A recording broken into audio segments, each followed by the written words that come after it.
we're kind of calling everyone to order again because there were already lots of really interesting conversations happening during the break that I think we should share with everyone. I'm sure you've all got questions. I've got loads myself.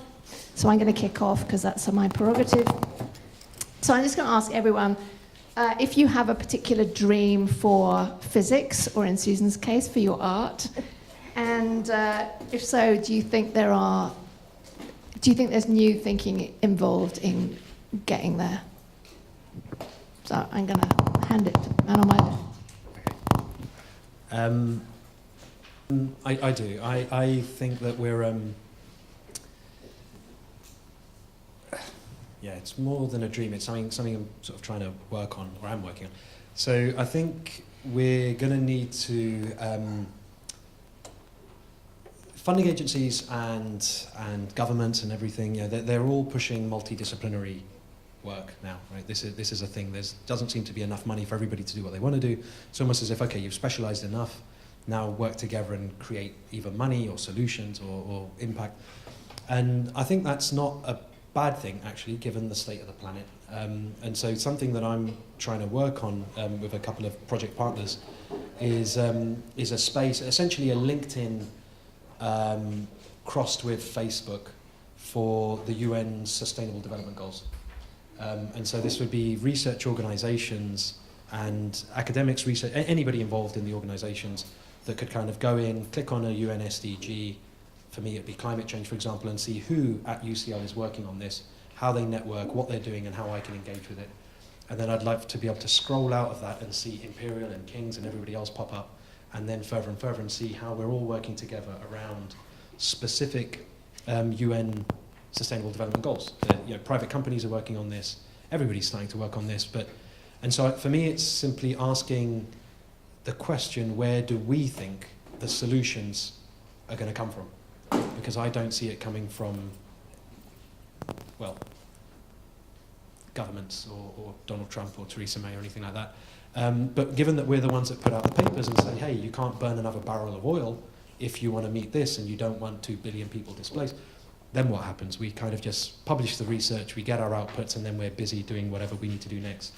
And I think it's that needs to change. We've got to engage and start working in multidisciplinary teams for more than just our very narrow, disciplines.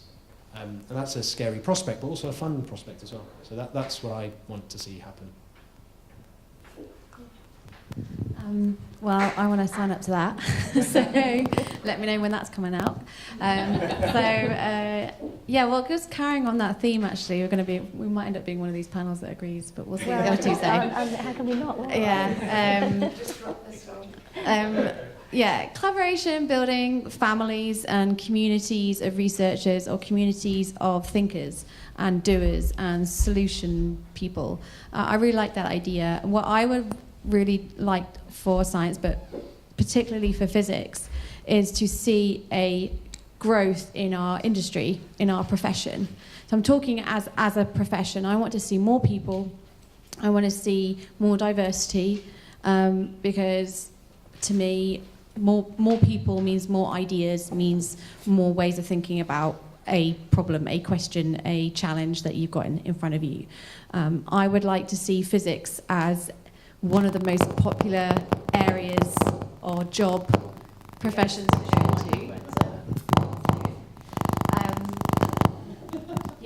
So this endeavour of being multidisciplinary and benefiting from the synergies of that requires there to be a healthy global community. I mean, we need to get more people wanting and willing and aspiring to be physicists, to be thinkers, to be innovators, to be engineers. I really would like the day when I introduce myself, I say, I'm a physicist, and instead of going a, ooh, face, or sometimes I get a kind of, wow, but I immediately get the face, oh, I'm not going to understand that, or you must be so clever, you must be doing so complicated. I would love to be at a dinner party where I can have a conversation about physics, not with a whole bunch of people who are in physics, but it to be a really healthy and comfortable conversation, just the way that I can talk about politics or economics or art or literature or anything like that. I can talk comfortably with a whole group of mixed people like that. I would love science to be part of the conversation and part of our culture. I think that will hopefully be one of the ways to get more people into our field, and see a massive explosion of people aspiring to be working in these kind of jobs, so that we can get solutions for green energy, or solutions for harboring our effect on the planet, or solutions for thinking about ways we're going to explore space or understand these huge unknowns that we've heard about tonight. Saying that, though, it comes a little bit back to what you just said at the beginning, because a lot of science, the majority of science, especially fundamental science and a lot of applied science, is publicly funded, government funded. And it's all well and good me saying, yeah, let's team up, grab loads of people into our field. But at the moment, I'm struggling to even try and hire 2 postdocs because I can't get the funding to do that. So it's all well and good having this pipeline of people coming through, but at the moment there's not enough jobs for them. It will be, at what point we'll have to ask the question, who pays for science, how does science goes forward, because people need salaries to live, and so there's that question that's come as well. But I'll keep with the dream of being in a profession that's one of the most popular professions in the world.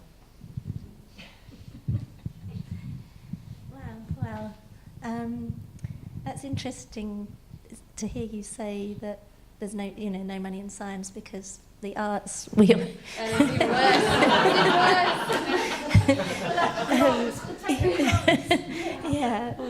feel that we go, oh well, if you have a science link, then there's going to be some money in it. So I don't know where we're going to go from there.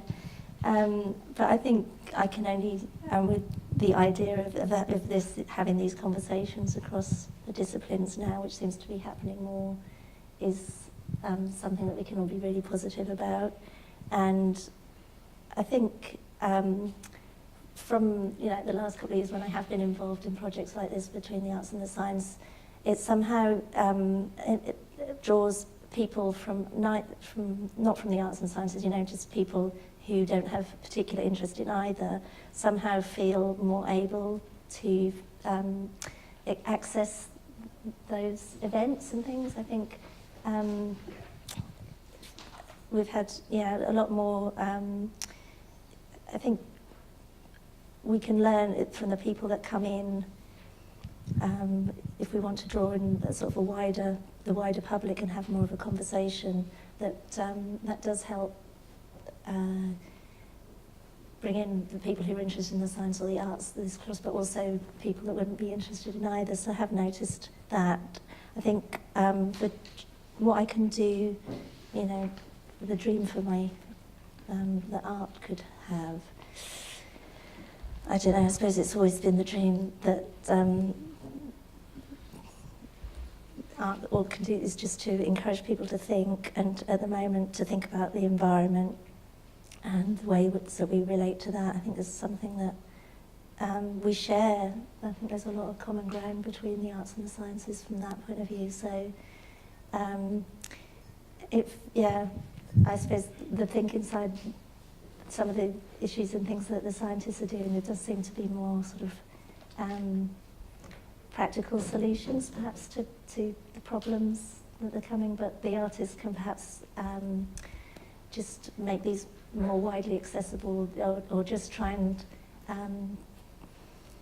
give people some other way of coming into that conversation that it isn't put off by the language or the technical sides of it, and can just think about it in more of an emotional way. I don't know, I have anything more to add on that? We covered a lot.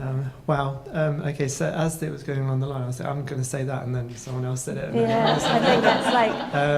oh no, they all agree. How would we want physics to look in, like, 25 years or something. I think there's, like Cham was saying, that there's so many problems that we can apply physics to, and we're kind of, like, I'm doing blue skies physics. So then the question is, why would you want to fund that as a society? And I think really the primary reason why you want to have astronomers in your society is to inspire other people to do science, then they might end up doing something useful, like jet engines or nuclear waste disposal.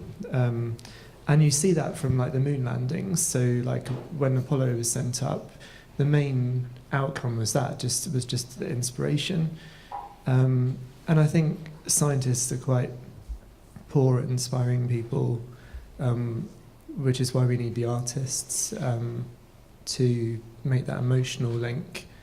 And I think someone mentioned sort of information overload at some point. I think you see that in all aspects of society, and I think a lot of the events that we've seen in the last few years are because people have sort of shortcutted kind of a factual conversation and gone for an emotional thing, but in a negative way. But I think we can do that in a positive way. And if we engage people emotionally about things like climate change, then I think that will lead to some difference. I don't think that's happened yet. I'd also quite like to see, I know someone said, we should sort of try not to engage with politicians, but I think we have to, because we're always going to have politicians. And I spoke to, I won't say who it was, but I spoke to a politician recently, and they said, "Oh, what do you do?" And I said, "Oh, I do astrophysics," and they mostly went, "Oh, totally over my head," and then just walked off. And I was so shocked. This was a pretty senior politician. I know I'm being recorded, so I'm not going to say who it was. But I was like, wow, that was really bad. Rather than saying, interesting, tell me more, they just waved their hands in their air and then walked away. And I thought, oh dear, that's not what you want from a politician. So I think there's a big gap to bridge there.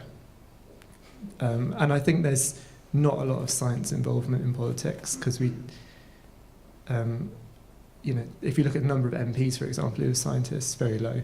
And I think that could be something we could change.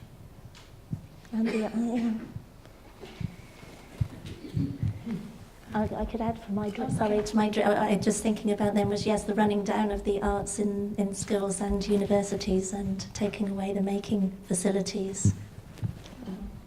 Just getting on to politics. I could hog the whole thing, but I'm gonna throw it out and see if there are any questions or comments. If there are questions, I might take a few of them and then hurl various ones at the speakers. So, does anyone have a question? Yeah, I'd like to make a positive comment for somebody who is in an A stream at school but was into the dance class for maths.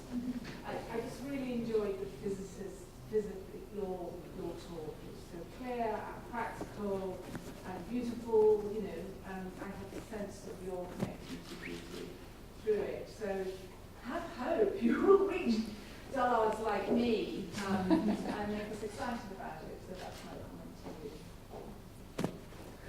People aren't dullards, but I think there's a certain type that goes into physics. I mean, it's pretty clear that it's still, and I studied physics, I won't tell you how long ago, but quite a long time ago.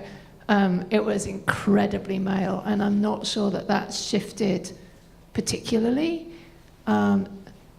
So, this idea that there are dullards or there are people, I think there's a type that goes, maybe there's a type that goes into physics. Some of the dumbest people I know are physicists. Yeah. That's true. I was almost convinced at one point that I thought pretty much anyone could get an astrophysics PhD. It's, I actually, there's, really, not street smart, not smart in any other aspect of life except this very narrow, very specific thing that they can do okay. Is that a problem? Yeah, yeah, obviously. How's it a problem? Well, there's this effect. I think it's called like Peterson effect or Peter effect or something, where people get promoted up to their level of incompetence. Yeah, and you see that all the time in science. People are like good researchers, and then they get promoted up, and then you end up with basically a whole profession full of people who are not very good at what they're doing. Well, that could happen, let's say. Yeah, gentleman there, and then at the front. It's all made more serious by mentioning the sustainability, and it's great that that kind of is a unifying sort of rallying point, isn't it? It means partly that people can't just carry on. They shouldn't just think of themselves as in their ivory tower sort of bubble of expertise, hoping that it will be great and just carry on. They'll always be able to do what they're doing. But what we can't have is just these kind of islands of intelligence and expertise surrounded by a kind of ocean of idiots. And what we need is better education. So that people, even if they don't want to be scientists or engineers, whatever it is, so at least they get it, roughly how it works, they have an understanding of it, and they have a kind of a respect for it. And that's kind of not prevalent in the culture, really. That's why I think Ceri was talking about dinner parties. When you say, oh, I need physics, and everybody kind of recoils. I work in the arts, I've always been pro-science. If I start saying pro-science things amongst artists, I can almost feel the white coat being put on me and the row of biros in the top of it. And I say, look, I'm a musician, I'm not a scientist, but it's to even say things that are pro-science, there's a lot of hostility. And so part of what has to be done really is this sort of, I'm afraid, a kind of combative thing really, that science and rationality has to, people have to just defend those things, those values, against, there's still a lot of opposition to that, certainly in the academy in general, and certainly in popular culture. There's a lot of hostility, a lot of superstition, a lot of paranormalist bullshit. All that undermines a proper understanding and respect for science. And it means that when experts stand up and say, oh, there's this thing called global warming, they go, yeah, that's what you think. But they don't really get it, they're not going to do anything about it. So there has to be a general cultural kind of galvanizing and mobilizing, really, and it's very helpful that thing you were talking about, that scheme, kind of LinkedIn thing with the scientists, that's great, but you won't get very far unless you can drag the population with you in some way, and they won't follow you unless they understand what the hell you're talking about, and they won't get that far unless we constantly criticize the kind of anti-science postures in the media and in schools and in other subjects in the academy. The humanities and the arts are rife with all kinds of toxic pseudo-theory that undermines any attempt to understand what's really going on in the world. Those people who actually believe in old-fashioned realism in the sense that they have a view that there is a world out there turning into a proper shit in a hurry, need to be brave enough to say, yes, there is such a thing as the real world, and we have to try and find out how it works by doing science, and we have to respect those people who are trying to do that. Any of you want to comment? So on the, I guess, I didn't mean it would be sort of, only physicists or even only scientists. I mean multidisciplinary. So one of the things that we're learning in sort of this collective inquiry phase is you have to have, the network has to include people close to where the issue is. So it can't just be us here in London or the UK solving, glacial melt in Nepal. It's got to be people there too. What I mean by research institutions are those that already have a sort of some basis or some understanding of research techniques and making the collaborative thinking, but it's not at all just science. We need economists and psychotherapists, artists. We need everyone, right? It doesn't work in our own individual silos. That's good for. That is very good for directed GDP that marches to a specific agenda that brings you biodiversity loss and climate change and half of the world's money in the hands of 5 people, etc., etc.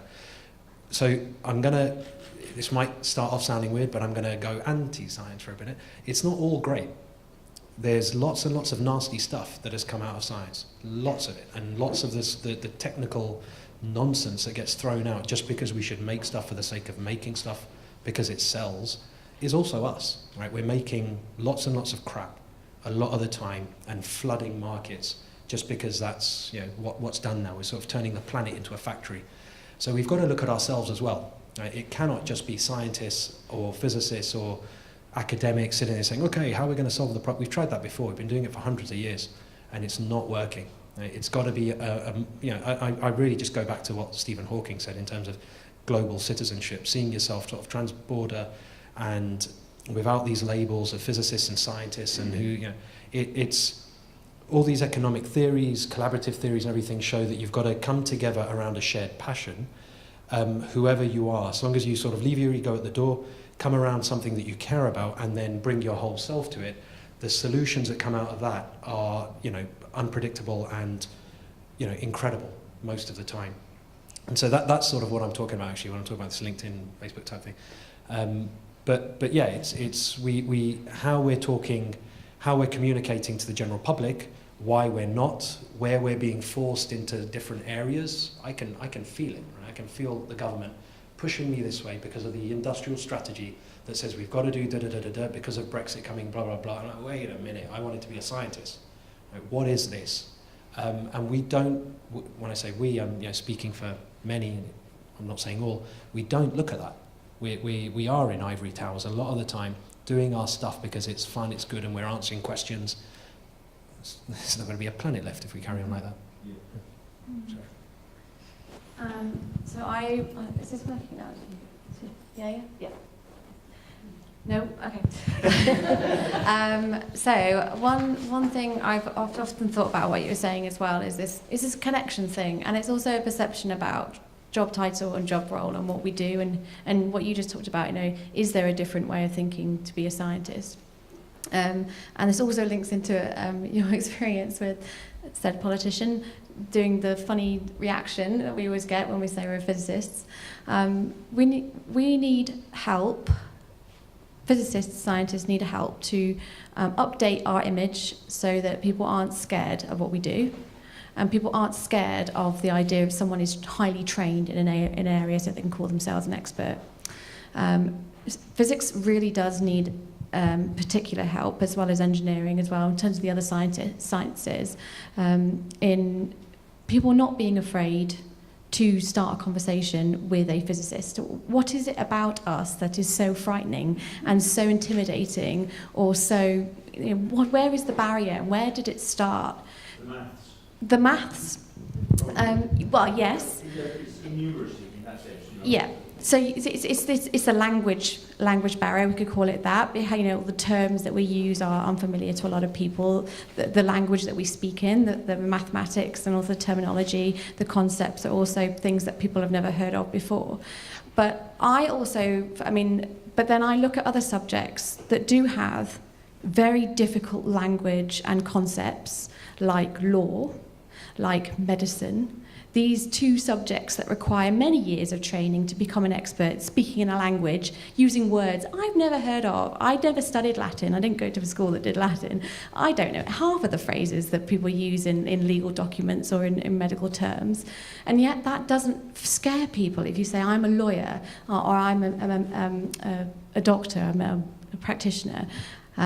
People are happy to say, oh, that's interesting, because they feel that they can understand the value of that role and what that role does to society. So perhaps that's what we need to do, is to find ways of clearly telling people the value of what we do, and then that will perhaps make us more approachable, less scary, because there are deep, complicated concepts to what we're doing, and it takes years of training to become a physicist, but there are lots of other professions for which that is the same thing, but people are not so afraid of people that are in those professions. So I think that will really help with these conversations, broaden these conversations, starting off these multidisciplinary approaches.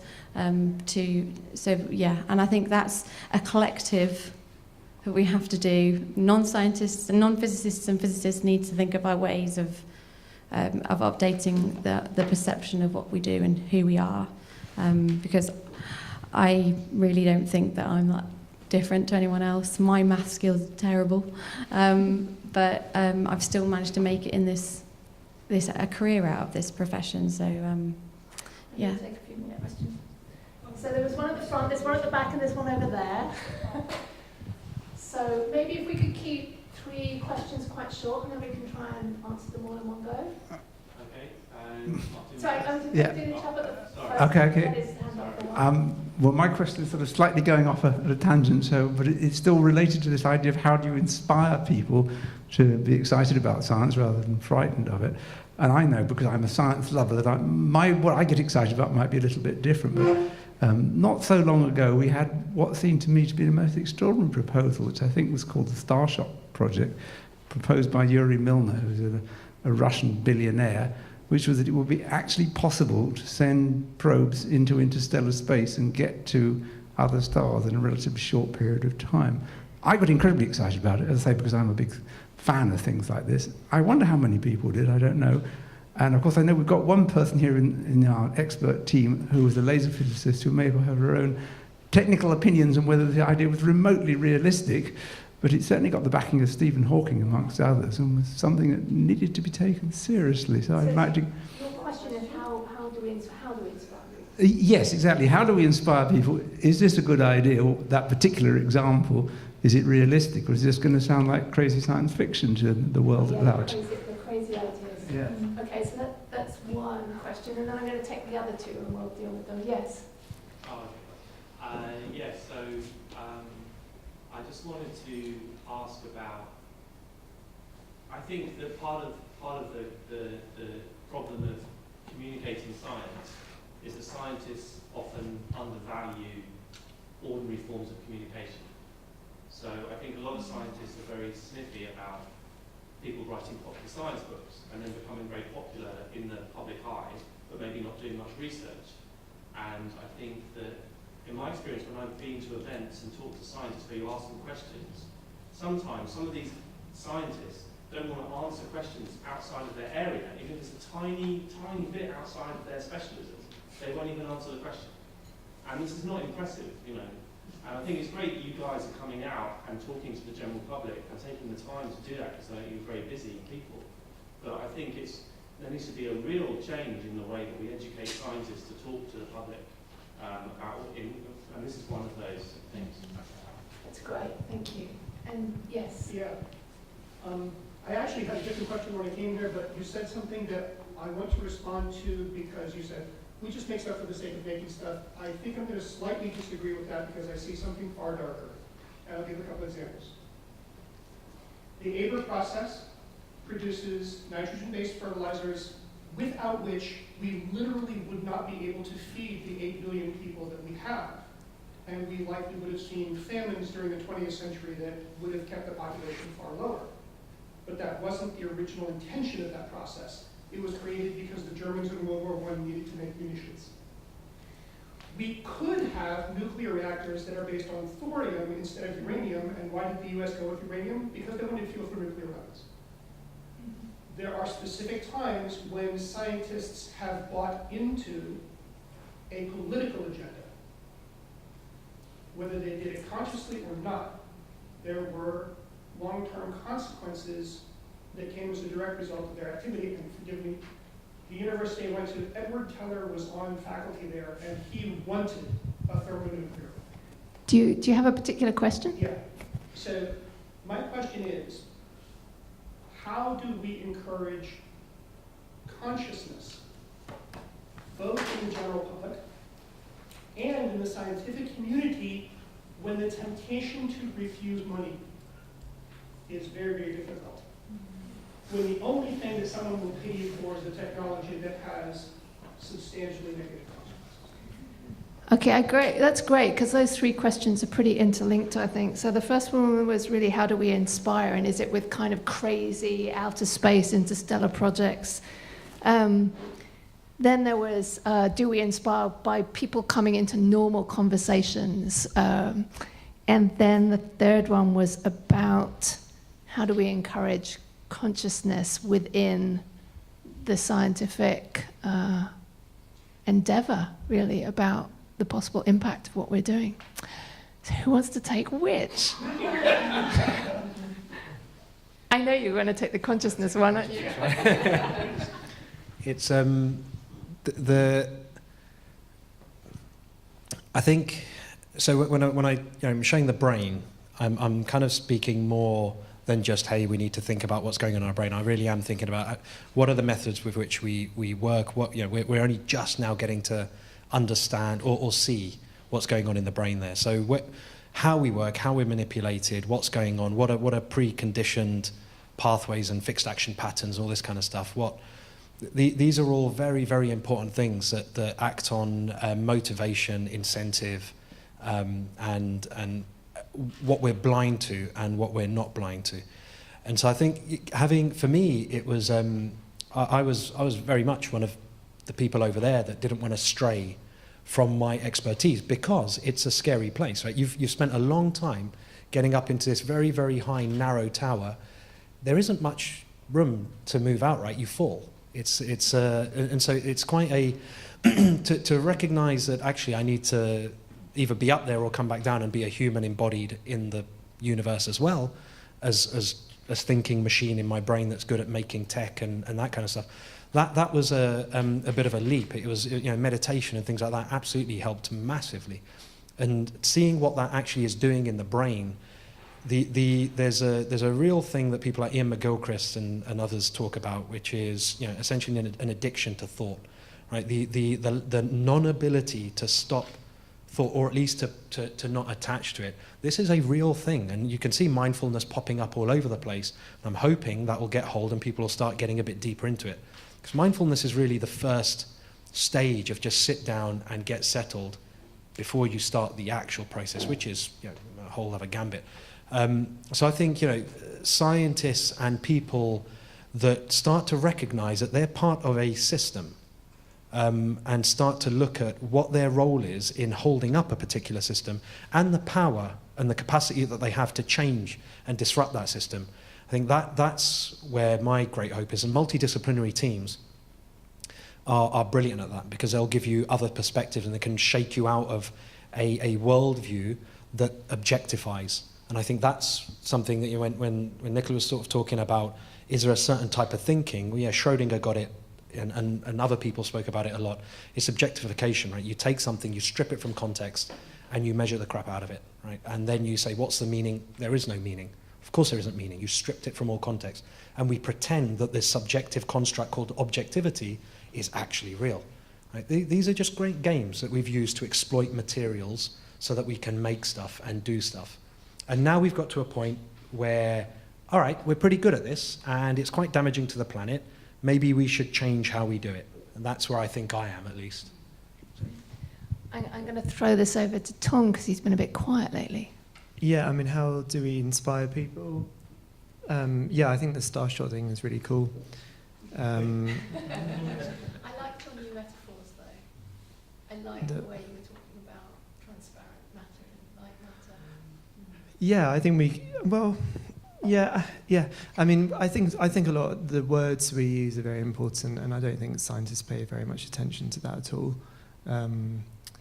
So I think that's one important thing. I mean, how do we inspire people? I think people are inspired by big projects.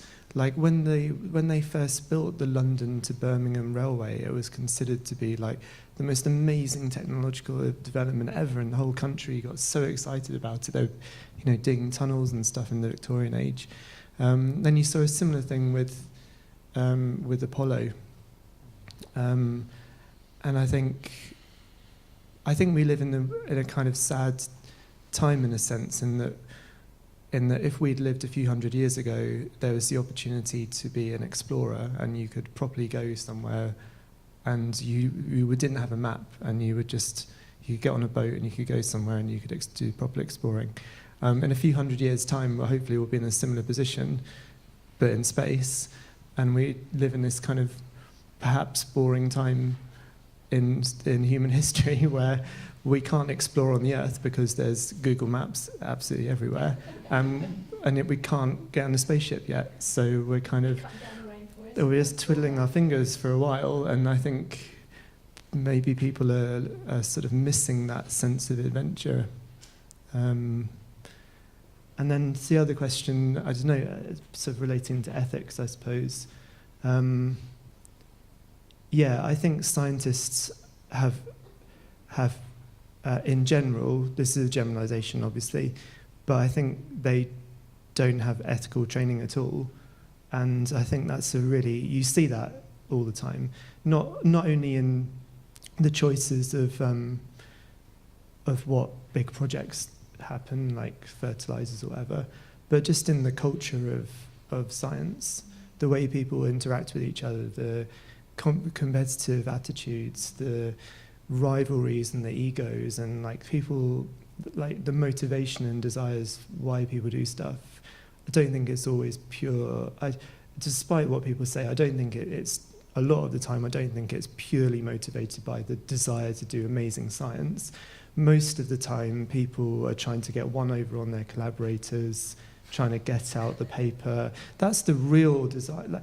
And I don't think people reflect on that enough. And I think you see it's corrosive. It's a corrosive effect all over the place. So I think engaging with other aspects of society, including our religious, people who are, clergy and people who have really thought about ethics properly, I think is important, very important. Yeah. I agree, of course, in terms of the exploration. A few hundred years ago would have been great, and maybe when we're exploring space, that'd be great. But I think we're not going to get to space, and we're not going to get to do that unless we do carry on the exploration that we can do now, which is our own humanity and our own existence as a species. And that's where, for me, mind and brain and what we are, how I act, why I act, it's enormous. It just doesn't seem to end. It's ridiculous how many compulsions and desires I appear to have every time I root another one out. It's great fun. There's a whole universe in there, and it's in each of us. And I think as we start to explore that and look at what our values are, again, the religious aspects and spiritual aspects and consciousness and ethics and morality, these are all things that we're going to have to look at. Time's up, right? We're seeing what's happening in the rest of the world. It's on the doorstep. It's having effects here as well. There's no more head in the sand business. Time's up. We have to look at what we are and change the way we're doing things. And so we're all agreeing with everything, but I'm going to disagree with one thing. I don't think we're always going to have these idiotic politicians. I think that's the time of governance in such a very stupid way has to start ending. And there's all kinds of there's self-healing electronics to supply chain disruption to digital communications that could enable all kinds of different types of governance that we could be heading towards if we allow this stuff to start emerging and start to reimagine what we are as individuals and as a collective. So I think there's a huge exploration to be had, and it's the only one that to be had, so let's crack on. I've got a few things. Just been having some thoughts, trying to wrap up what I would say to all three of those questions.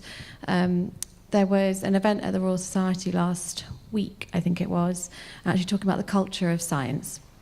And it was it was actually within the science community, trying to think about what needs to change, what do we need to adapt to go forward, where are we now, where do we want to be in 50 years, and what do we need to do about the culture of our profession and science and the way we interact with everybody around the world, how can we improve?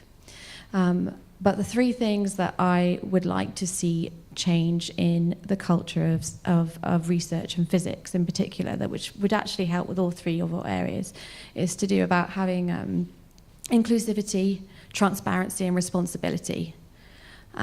Transparency to the process of discovery and physics, what's actually involved, all of the failures, all of the dead ends, all of the crazy ideas you have that then fall into something that actually kind of works and a collaboration that works together, and the ultimate thing is a paper or a presentation that goes forward. But there's so many dead ends that you go along. There's times when you're sat in the office and you're there's a model that you try out and it predicts something like crazy particle that doesn't exist, and someone's fallen on the floor laughing because it's so crazy what you've just done. But those little moments in science, we don't talk about them enough, about the failures, about the things that go wrong, the human failures or the human challenges. That transparency. There's also the transparency in how science works. How is it funded? The troubles that we go through, how many proposals that we write that don't get funded, the areas that aren't pushed, the areas that become fashionable, and then those are the ones that are driven forward, and that's why we see progress in those areas, and then we see other areas fall off. It's not necessarily because those areas are not good, it's because at that moment in time those grant funders have said no to that proposal, and then there's this process of peer review that also can add a bit of toxicity to that process as well. I think if people understood that a bit more, they might be a bit more, they see the human side. I think we're all admitting here that those things aren't, those inclusivity and openness is not as good as it could be, and it does need to improve. That's the feedback that needs to come into physics, and then we need to figure out how to put those into action, which is probably a whole another debate and workshop after this. I think I have to tie up now. So apologies to people who have a question. I don't know that everyone's going to rush off, so hopefully there'll be a little time to stand around and chat. I've really enjoyed the conversation and your insights. It's gone off in a direction that I've enjoyed, but maybe didn't think that it was actually going to go in. And thank you everyone for coming, and for Laser for hosting it.